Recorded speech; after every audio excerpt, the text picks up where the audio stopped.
Morning friends, मेरा नाम है तपस्या और स्वागत है आपका मेरी चैनल स्माइल विद तपस्या में। आप सोच रहे होंगे ना, आज सुबह सुबह तपस्या ने ब्लॉग शुरू कर दिया। ऐसा क्या हो गया भाई, इतनी सुबह सुबह? कुछ नहीं हुआ है, बस ये है कि आज है गार्बेज डे यहाँ पर और मुझे ना 7:30 बजे से पहले गार्बेज बाहर रखना है। वैसे तो ना गार्बेज जो होता है वो सब लोग ना एक दिन पहले ही रख देते हैं रात के टाइम पर ना, ताकि नेक्स्ट डे सुबह सुबह रखने का चक्कर ही ना हो। लेकिन मेरा क्या है, मैं ना सुबह सुबह ही रखती हूँ, क्योंकि मुझे ऐसा लगता है कि ना लास्ट मोमेंट तक आपका जितना भी गार्बेज है वो सारा का सारा चला जाए। अच्छा नहीं लगता ना वो ऐसे पड़ा हुआ, तो इस वजह से मैं ना थोड़ा सा सुबह ही रखना प्रेफर करती हूँ। तो मैं अभी सुबह उठ गई हूँ और अब मुझे गार्बेज बाहर रखना है। ठीक है, ये वाला गार्बेज इस तरह से ना एक बड़ा सा बैग होता है, ये ना गार्बेज बैग। ये वाले बॉक्स याद है, मैंने दिखाए थे आपको, कॉस्को वाली उसमें दिखाए थे ना वीडियो में, याद आ रहा है? इन बैग्स की बात कर रही थी मैं। कॉस्को वाली वीडियो का लिंक ना ऊपर है, तो आप ना चेक कर लेना, उसमें बहुत सारा होलसेल का सामान मिल जाएगा आपको ना, इसके अलावा काफ़ी सारा। ये रहा बड़ा सा बैग,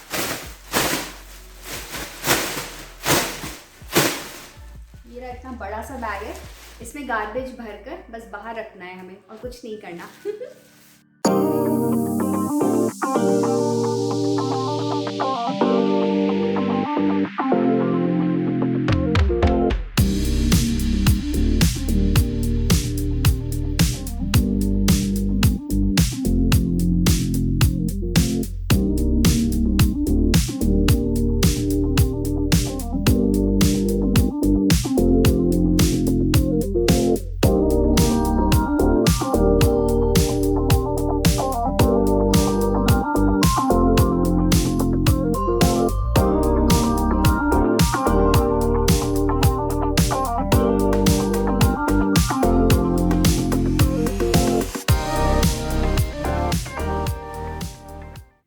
ये रेडी हो गया मेरा गार्बेज। इधर तरफ ये रिसाइकल वाला है, वो वाला गार्बेज है। तो दो अलग अलग ट्रक आएंगे और दोनों अलग अलग सामान लेकर जाएंगे। इसको ना जल्दी से बाहर रख देते हैं, इससे पहले कि मेरा कूड़ा यहीं रह जाए।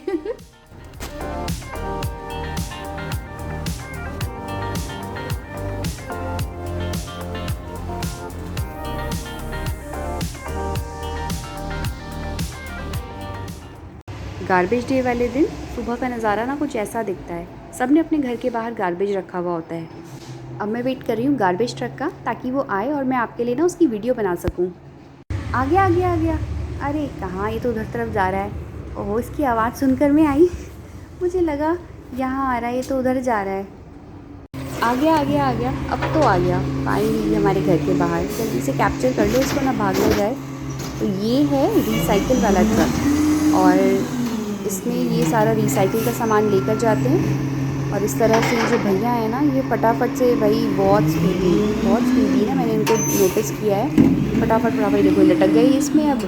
और ये यहाँ से इसका गार्बेज डालेंगे और उसके बाद फिर लटक जाएंगे इसमें, है ना? हाँ, फिर लटक जाएंगे, फिर आगे जाएंगे। भाई पैदल थोड़े ना चलेंगे इतनी दूर तक। अब बारी आती है गार्बेज वाले ट्रक की। तो पीछे वाली विंडो से मुझे दिख गया है कि ये आ रहा है। अब ये फ्रंट वाली साइड जब आएगा तो मैं इसको ढंग से कैप्चर करती हूँ।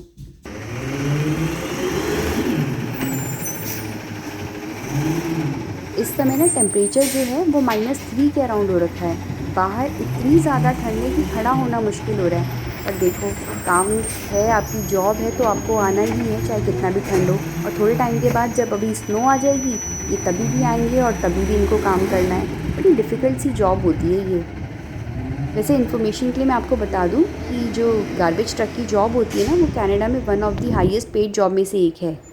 और ये रिसाइकल वाला ट्रक जो है वापस आ गया है, और वापसी में आते हुए ये जो ट्रक है ना, तो ये सामने वालों का कूड़ा लेकर जाते हैं। इसी तरह से दूसरा वाला भी आएगा और वो भी ले जा लेगा।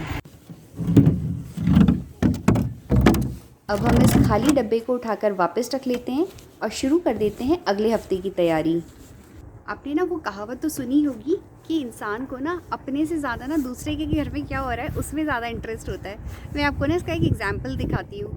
मैंने ना अपने घर के ब्लाइंड से देखा, दिख रहा है वो वहाँ से हल्का हल्का, वो गार्बेज रखा हुआ है उनका। वो गार्बेज ट्रक वाले हैं मतलब जो रिसाइकिल वाले हैं वो ना इनका गार्बेज एक बॉक्स तो ले गए और एक बॉक्स ना छोड़ गए।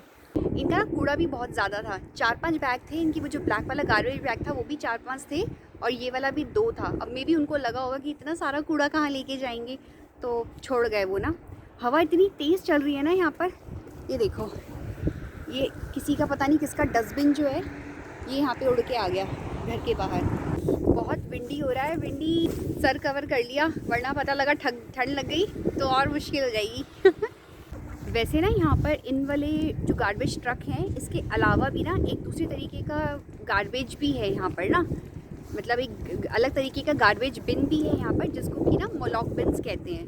तो वो भी हमारी सोसाइटी में है, मैं आपको ना दिखाती हूँ कि वो ना कैसे होते हैं। ये ना हमारा नेबरहुड है, यहाँ पर इस तरह से होते हैं घर।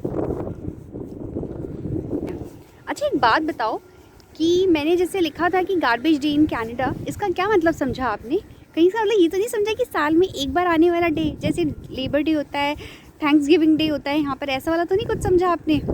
अरे नहीं, गार्बेज डे मतलब ये हर हफ्ते आता है। यहाँ पर एक ये ना छोटा सा पार्क है, बहुत छोटा सा है। इसके अलावा एक बड़ा पार्क भी है, किसी दिन लेकर चलूँगी मैं आपको ना वहाँ पर भी। ये रहा वो बिन जिसकी मैं बात करी थी। आज से पहले ना हमने कभी नहीं देखे ऐसे वाले बिन, इसको मोलॉक बिन्स, मोलॉक ऐसा कुछ बोलते हैं। ये बिन्स हमने यहीं आके देखे हैं। ये 3 तरीके के बिन्स लगे हुए हैं यहाँ पर ना। तो ये जो पहला वाला है बड़ा सा, इसमें इन्होंने लिखा है कार्डबोर्ड ओनली, तो इसमें आप सिर्फ कार्डबोर्ड डाल सकते हो। ये जो दूसरे नंबर का है इसमें गार्बेज ओनली है, इसमें सिर्फ गार्बेज जाएगा। और ये जो तीसरा छोटा सा है ये रिसाइकल ओनली लिखा है, इसमें ना रिसाइकलिंग सिर्फ जाएगा। तो ये जो बिन्स है ना ये देखने में ना जितने छोटे लग रहे हैं उतने ही ज़्यादा अंदर से गहरे हैं। ये ना बहुत नीचे, वो कहते हैं ना हाथी के दांत खाने के कुछ और दिखाने के कुछ और, तो वही वाला हिसाब किताब है। ये दूसरी तरफ भी पार्क के ना 3 बिन्स यहाँ पर भी हैं। यहाँ पर ना थोड़ी देर बैठ जाते हैं। कनाडा में हर सिटी का अपना अलग अलग हिसाब है। जैसे कि किसी सिटी में क्या होता है कि सेम डे पर ही गार्बेज डे होता है। लाइक अगर इस हफ्ते भी ट्यूसडे को है तो अगले हफ्ते भी ट्यूसडे को ही होगा। लेकिन यहाँ लंदन में ऐसा नहीं है। यहाँ पर क्या होता है कि एक दिन बढ़ा कर आते हैं। लाइक अगर आज वेडनेसडे को ये लोग आए हैं तो नेक्स्ट वीक जो है ये ना कब आएंगे, थर्सडे को आएंगे। हस्बैंड ने मुझे कहा था कि जब तुम वहाँ जा रही हो तो फिर ना जाते हुए एक बार मेल बॉक्स भी चेक कर लेना। तो यहाँ पर ना मेल बॉक्स जो है वो इस टाइप के दिखते हैं, इस तरह से ये खूब सारे हैं। तो हर घर का ना एक अपना अलग मेल बॉक्स होता है। इससे पहले जो 1800 का हेयर कट वाला मैंने वीडियो बनाया था ना, उसमें मुझसे किसी ने पूछा कि मैं अपना हेयर कट कब कराने वाली हूँ। तो भाई मैं बता दूँ, मैं अपना हेयर कट बिल्कुल नहीं कराने वाली हूँ। मैंने उनसे ना प्राइस पूछा कि मेरे हेयर कट के कितने लेंगे, तो कहते हैं सिर्फ ट्रिमिंग करने के ना वो $45 प्लस टैक्स ले लेंगे, और अगर मैं कोई हेयर स्टाइलिंग कराती हूँ तो उसके वो $60 लेंगे प्लस टैक्स। इसका मतलब मेरे को 5000 का चूना लग जाएगा अच्छा खासा, अगर मैं अपना हेयर कट कराने गई तो। अच्छा यही होगा कि मैं अपना हेयर कट ना खुद ही कर लूँ घर पर ही। अरे कहाँ हिल रहा है, हिला दिया इसने मुझे पूरी तरह। करूँ रिकॉर्डिंग, इतनी तेज हवा चल रही है, क्या होगा मेरा, ठंड लग गई तो। अगर आपने मेरा 1800 का हेयर कट वाला वीडियो नहीं देखा है तो लेफ़्ट में क्लिक कर लेना, आपको वो वीडियो वहाँ पर मिल जाएगा। और मैं मिलूँगी आपसे बहुत जल्द नेक्स्ट वीडियो में। तब तक आप अपना ख्याल रखिएगा, हंसते रहिएगा, मुस्कुराते रहिएगा। Bye bye, take care. अरे किसका है ये, कोई तो ले जाओ इसे, ये तो यहीं पड़ा हुआ है। किसका है भाई, किसका है?